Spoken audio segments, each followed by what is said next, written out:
Pag-uwi sa bahay ay nadatnan nila ang mga kapitbahay na matyagang naghihintay. Kasama nina Ana, Neneng at Boboy si Jeffrey, ang mama at lola ng binata. Mangyak-ngyak si Adela sa nakikitang suporta ng mga taong nakibahagi para sorpresahin siya. Sa gilid ng daan nakalagay ang pinagdikit-dikit na mesa. Tulong-tulong ang mga ito sa paglalabas ng mga pagkain.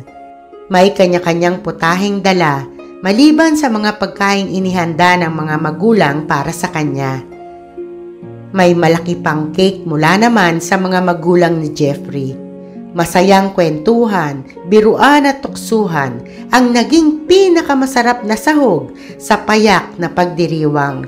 Hanggang sa matapos, nakangiti pa rin ang lahat. Nagkukwentuhan ang nanay ni Adela at mama ni Jeffrey habang magkatulong na nagliligpit ng ilang kalat na naiwan. Ang dalagat binata na may nakaupo sa dulo ng mesa.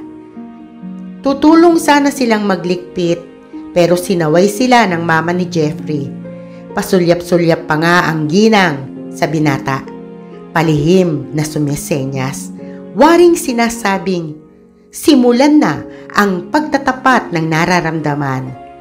Natatawa pa nitong si Nico, ang nanay ni Adela, na tila ba sinasabing tulungan ang binata. Tumango agad si Aling Dolor at saka sinenyasan si Jeffrey na parang itinataboy magsalita na. Nagkatinginan sina Jeffrey at Adela at saka sabay na natawa sa itsura ng mga nanay nila. Sandali pa ay pareho nang natahimik ang dalawa. Muli silang natawa nang magkasabay nagsalita. Ilang sandali pa ang lumipas nang sa wakas ay masabi ni Jeffrey ang gustong sabihin. Inaanyayahan si Adelang makasama sa pagsisimba sa nalalapit nitong kaarawan.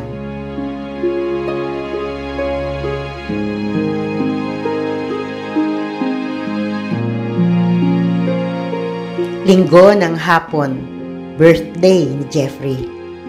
Hindi umaalis sa harapan ng salamin si Adela. Sinisigurong kaaya-aya ang itsura. Naroong itali ang buhok, iiling at aalisin ang tali, magsusuklay at itatali uli ang buhok. Susunduin kasi siya ng binata. Napagkasunduan nilang magsimba at saka kakain sa labas. Ayaw niyang mapahiya ang binata sa makakakita sa kanila. Makisig ito, matangkad at maganda magdala ng damit. Kahit pawisan ay mukhang mabango pa rin. Kaya naman ang gusto niya ay bumagay naman sa itsura nito. Maging bagay sila. Naramdaman niya ang pag-init ng magkabilang pisngi dahil sa huling naisip. Kaya bahagya pa siyang naigtad nang magsalita ang tatay niya. Nagbiro ito na baka mabasag na ang salamin sa katititig niya. Baka raw hindi na siya makilala ni Jeffrey dahil napakaganda na niya. Nakitukso rin ang mga kapatid niya.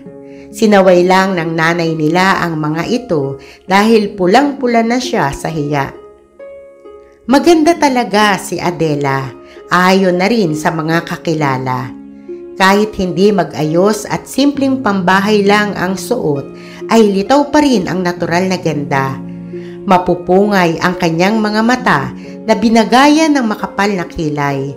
Matangos ang ilong at mamula-mula ang labi.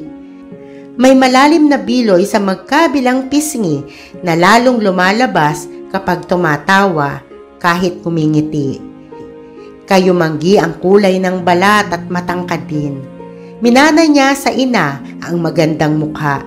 Tisayin si Aling Dolor. Nabilad lang sa araw dahil sa pagtitinda, kaya pumusyaw ang balat. May angkin ding karisma ang tatay nila, maskulado at matangkad. Dito niya naman minana ang taas. Hindi lang naman siya ang maganda. Magaganda rin sina Ana at Neneng at parehong mapuputi. Ganun din daw ang balat niya noong bata pa. Nangitim na lang din dahil madalas nakabilad sa araw. Makisig din si Buboy na kamukhang kamukha naman ng tatay nila. Hindi na nagtinda ang nanay nila ng araw na yon. Nakiusap ang tatay nilang ipahinga na lamang ang araw ng linggo para makapaglaan ng sapat na oras sa kanilang mga anak. Bumili ito ng DVD at speaker, kaya sama-sama silang nakapanonood ng pelikula. Para silang nasa loob ng sinihan dahil naghahanda pa ang nanay nila ng makukukot. Ang TV naman nila ay naging premyo ng tatay nila sa trabaho bilang Best Employee of the Year. Natatawa niyang pinanood ang amang abala na sa pag-aayos ng panonoorin.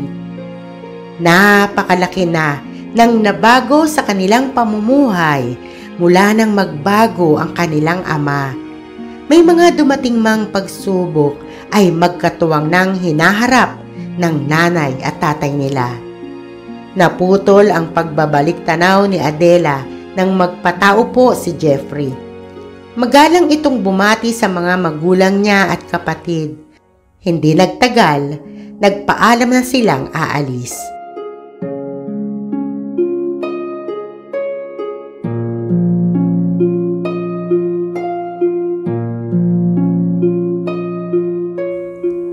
Natatawang tumango si Adela nang ungkatin ni Jeffrey ang nararamdaman.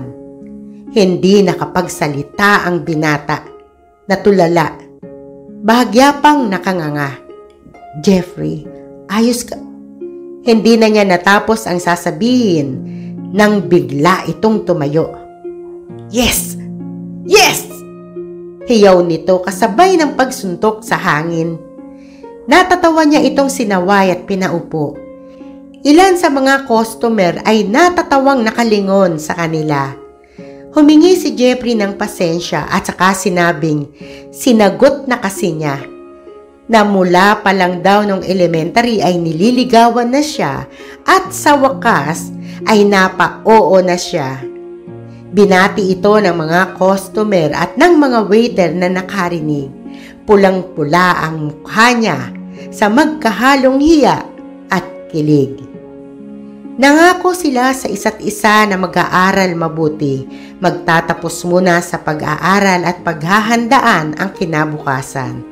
Palibhasay na hinog ang magandang samahan, kaya bagaman parehong bata pa ay responsable na at maraming pangarap. Nagkasundo rin sila na kung may problemang darating sa relasyon nila, ay pag-uusapan nila ng mahinahon at magkatuwang nagagawa ng solusyon. Nagkasundo rin sila na iiwasan nilang makagawa ng mga bagay na ikasasakit ng kalooban ng isa't isa, ng mga bagay na ikasisira ng tiwala sa bawat isa.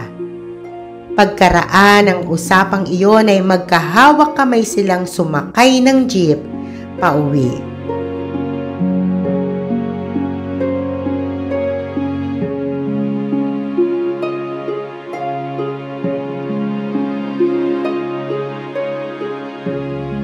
Tuwang-tuwa ang mama at lola ni Jeffrey nang malamang magkasintahan na ang dalawa. Ibinalita agad ng ginang sa asawang seaman ang magandang balita. Botong-boto kasi ang mga ito kay Adela, lalo na ang lola ni Jeffrey. Maluha-luha pa nga itong nagbiro na hindi man ang mga anak nila ng kaibigang na mayapa ang nagkatuluyan, magiging magbalai pa rin sila sa mga apo. Nahampas tuloy ng mama ni Jeffrey ang ina. Nagbiro na rin si Jeffrey na mabuti na lang daw ganoon ang nangyari. Kung nagkataon, hindi nito magiging girlfriend si Adela. Malakas na tawanan ang naging resulta ng kanilang biruan. Natuwa rin sina Aling Dolor at Mang Leon. Sila man ay boto rin kay Jeffrey.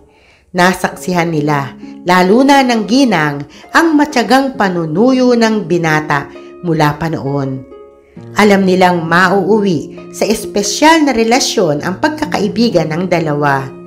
Noon pa man ay hindi na sila tututol kung magkakamabutihan ang mga ito. Alam nilang nasa mabuting mga kamay ang dalaga nila at maaalagaan ng magiging mga biyenan. At lumipas pa ang mga araw.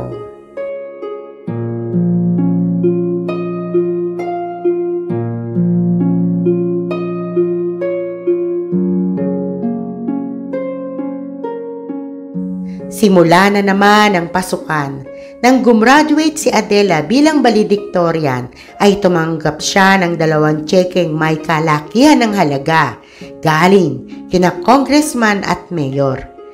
Dineposito niya agad iyon sa bangko kung saan nakadeposito rin ang allowance na buwan-buwan niyang tinanggap bilang scholar noong high school. Iyon kasi ang payo ng tatay niya. Hindi man full scholarship, ay nakakuha siya ng 50% na bawas sa matrikula. Sinundo siya ni Jeffrey. Magkasabay ang pasok nilang dalawa.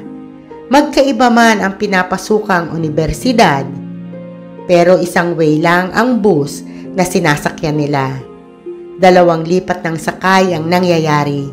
Unang nadadaanan ng kay Adela. Pagsisiman ang kurso ni Jeffrey habang HRM naman sa dalaga.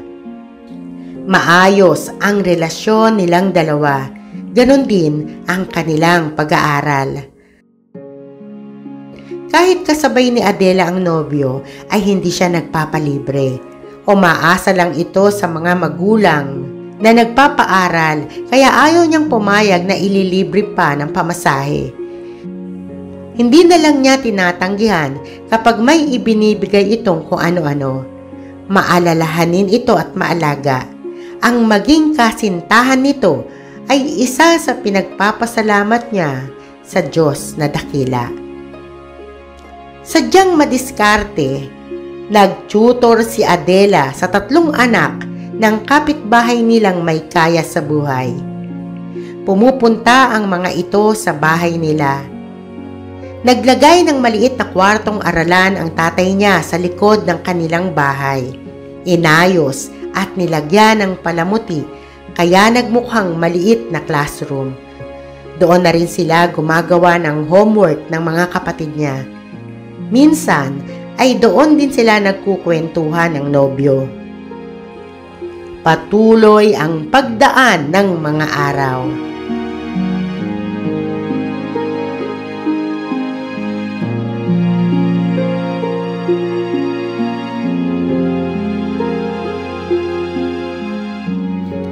Maayos na ang lahat. Masaya na sila sa maliliit na biyaya. Patuloy na nagsisikap. Simpleng buhay, masaya at sama-sama. Subalit, muling nagbiro ang tadhana.